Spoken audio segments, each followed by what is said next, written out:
Today's News Talk, TNT Radio. All right, welcome back. Welcome back. We're in the second hour of this live broadcast. I'm Patrick Henningsen. Thank you for rejoining us here at TNT, Today's News Talk. Now, we started covering the incredible legal drama unfolding in Wilmington, Delaware, the Hunter Biden gun trial. It's more than a gun trial, as it's turned out. We'll talk about that. But then there's something else that has happened. Steve Bannon, the former top advisor to Donald Trump, also himself running a major media platform in conservative media. He has been sentenced in the last 24 hours. So the lawfare attack on Trump's inner circle has continued. We have a clip from a press conference of Steve Bannon. This is today, actually. Let's go ahead and roll this if we can. Okay, thanks. I've got great lawyers, and we're going to go all the way to Supreme Court if we have to, but I want to say something specifically about the Justice Department. Merrick Garland, Lisa Monaco, the entire Justice Department, they're not going to shut up Trump. They're not going to shut up Navarro. They're not going to shut up Bannon, and they're certainly not going to shut up MAGA. If you look right here, you reporters, in the 2.5 or 3 years we've been here, look at the rise of MAGA, look at the rise of Donald Trump. If the election was held today, according to Harry Enton over at CNN, President Trump would win in a landslide. All of this, besides the major legal issues that have to be addressed, all of this is about one thing. This is about shutting down the MAGA movement, shutting down grassroots conservatives, shutting down President Trump. Not only are we winning, we are going to prevail, and every number and every poll shows that. There's nothing that can shut me up and nothing that will shut me up. There's not a prison built. There's not a prison built or a jail built that will ever shut me up. All victory to MAGA. We're going to win this. We're going to win at the Supreme Court. And more importantly, we're going to win on November 5th in an amazing landslide with the Senate, the House, and also Donald J. Trump back as President of the United States. Thank you very much. Wow.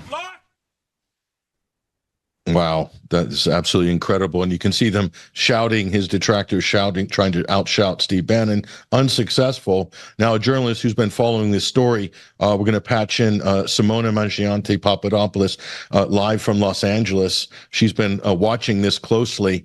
Simona, I want to get your reaction to the sentencing. What do you make of this? Your thoughts? Thank you, Patrick, for having me. This is the utmost blatant example of the implementation of lawfare. We are experiencing political targeting of conservative voices, powerful voices. You mentioned Steve Bannon was one of the top Trump advisors in 2016, one of the most powerful voices in the conservative movement. Here we have the lawfare in complete display. Targeting of political opponents for using the justice system, not for genuine investigation and to finding of the truths and to hold the criminals accountable, but simply for silencing powerful voices like the one of Steve Bannon. We see today on the offense. We see today out of the courtroom, not as a victim, but as a warrior. Steve Bannon is reiterating one message that I think every American should listen to.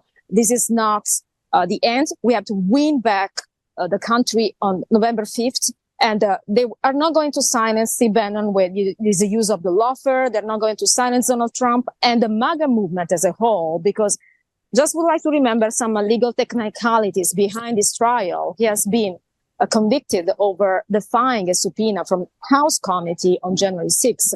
Though he had an executive privilege and though he deliberately decided to not take part to a politically motivated investigation and a witch hunt, nevertheless, we see him serving 4 months in jail for absolutely nothing, while on the other hand, Hunter Biden and his entire family are still unpunished despite the evidence of crime, despite the abuse of American taxpayer, despite the abuse of every single rule of law in this country. And this is actually the most conflicting visions of a divided and polarized America we can even be confronted to.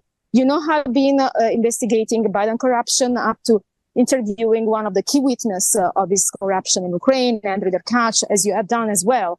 And the amount of the overwhelmingly incriminating evidence is the reason why today I would like to comment on not only the double standard, but the lawfare, which is not simply a system of weaponized justice department to target political opponents or politically people that conflict with the mainstream narrative that they're pursuing.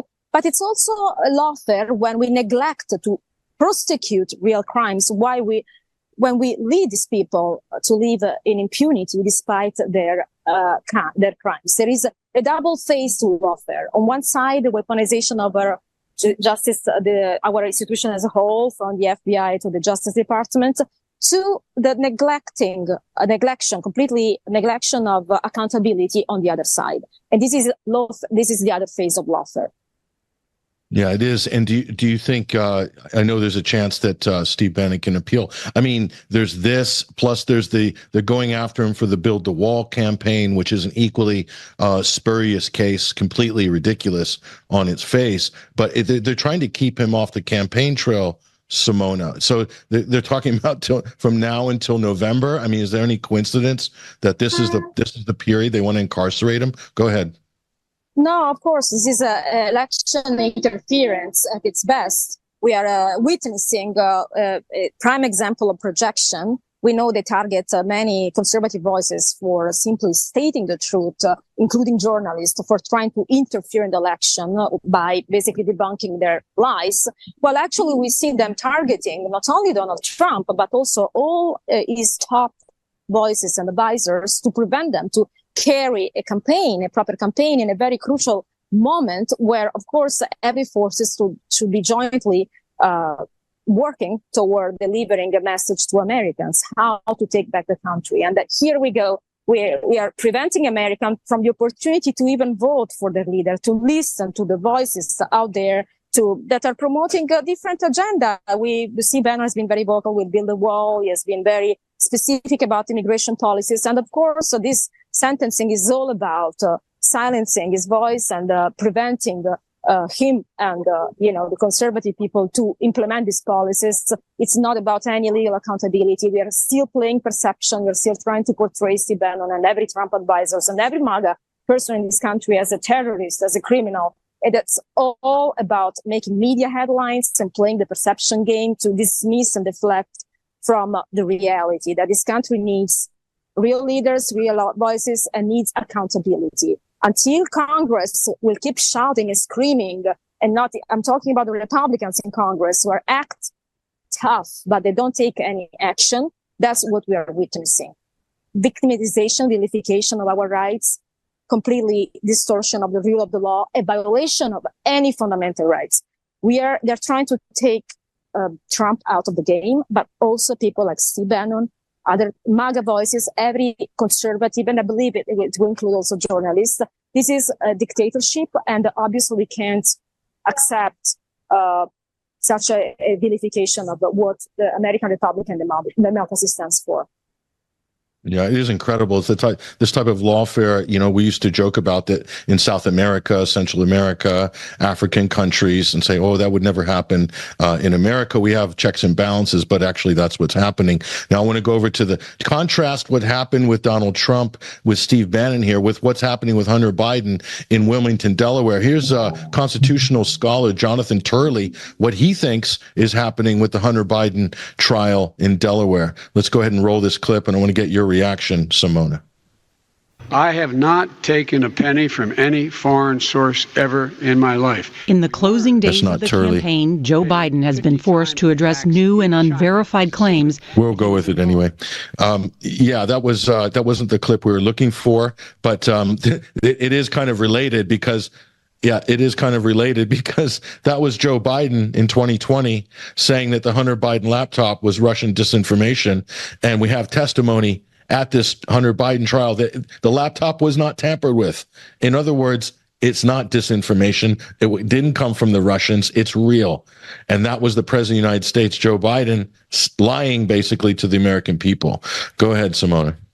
Well, what is disinformation? Is the propaganda around the laptop. Disinformation are the lies propagated by the sitting president of the United States. Propaganda and disinformation is their blatant denial of evidence. We are talking about a laptop, a piece of physical evidence, which unfolded a number of evidence of crime that link to not only is disgusting and revolting child pornography, but also mainly to the use of American taxpayer money to actually sell our country to Ukraine and China for their own profit and to close business deals. That's what really raised from the laptop, and people try to ignore.